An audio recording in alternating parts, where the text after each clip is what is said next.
Thought my family rules were normal. Today I found out the disgusting truth. I didn't have strict parents, but there was always one specific rule we were forced to follow no matter what. Every night at 2:33 a.m., cover your ears. As a kid, my mom would just tell me it's just to prevent hearing loss. I believed it at the time. It's easy to manipulate a child and I didn't want to be deafened, so I listened. But I'm 16 now, and this stupid rule no longer makes any sense. My friends laughed at me when I brought it up to them, and I found no info about it online. But there was one thing my parents always told me. They said we had to protect ourselves from hearing the sounds coming from the manhole. I assumed they were talking about the manhole in the middle of the road we lived on. It was a beautiful, small road with just a couple of other houses on it, and the other people down the road also followed this weird rule of covering our ears. At the beginning, I was happy with my life here, but besides love, this town fills my heart with fear. There was always something off about it. I never questioned it, until one night with my earplugs in, I peeked out the window at exactly 2:33 a.m. Nothing. There was nothing on the street. I thought it was stupid. My parents had made me put in these earplugs for no reason. Surely I would have seen something if there was really some sort of dangerous sound we had to protect ourselves from. I was about to go back to sleep when I saw something from the corner of my eye.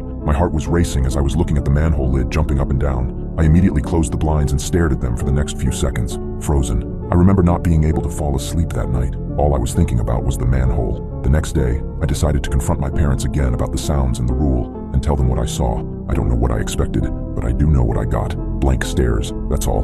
Not a sentence, not a word. I would have rathered them yell at me for being up that late or get mad at me for questioning them, but they said nothing. Since that day, months have passed, years. I still wear earplugs every night. My parents have a different tactic though. They have an alarm set because they stay awake until 3 a.m. I sometimes don't go to sleep either, so every time I heard the alarm from my parents' bedroom, I knew it was time for the sounds, and it always sent shivers down my spine. I usually have trouble falling asleep because of it. One night I stayed up until 2:20 a.m. I got lost in the music. After glancing at my watch, I went downstairs for a glass of water. I was looking out the window while I was waiting for my glass to fill. Again, nothing on the street. Once I turned off the faucet, complete silence started ringing in my ears. The feeling was strange. Silence. So quiet yet so loud. For a moment I thought I was wearing earplugs. Even though the silence was absolute, I wasn't the only one in the room. I screamed when I saw someone sitting at the dining table. It took me some time to realize that the scary silhouette was my father.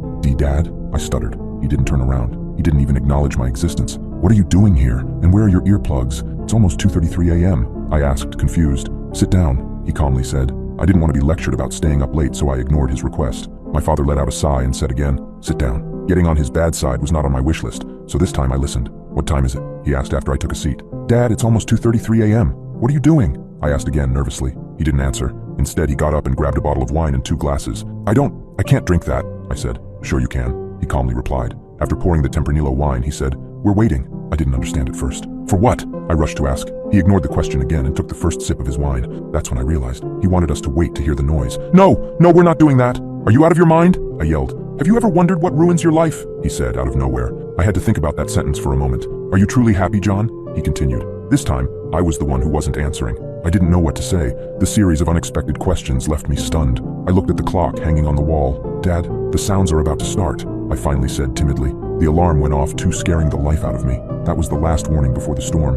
My father took another sip of his wine. "Son, there are no sounds," he said. I refused to believe that. I was running out of time, so I jumped out of my chair and ran upstairs as fast as I possibly could. I managed to put in the earplugs before 2:33 a.m. My dad wasn't so lucky. I was just standing there in the middle of the room, waiting for the sounds to end. The strange thing is, I don't remember falling asleep. It felt as if the whole night had gotten blown away by the wind. In the morning, I looked for my dad downstairs. I don't know why I expected him to still be there. Someone else was sitting at the table though. It was my mom. She was in tears. "What happened?" I asked, worried. "John, sit down." The same place felt so much different. The wine bottle on the table was still there, and yet everything seemed new. "Your father lost his job yesterday." I was stunned. "I don't know where he is. He's probably trying to get his job back, but I doubt he will succeed," she said and started drinking straight from the bottle. I could feel my face turn red. My palms were sweating as I started breathing rapidly. "Are you okay, honey?" she asked. I looked at her. I started to cry. That's when I realized he wasn't trying to get his job back.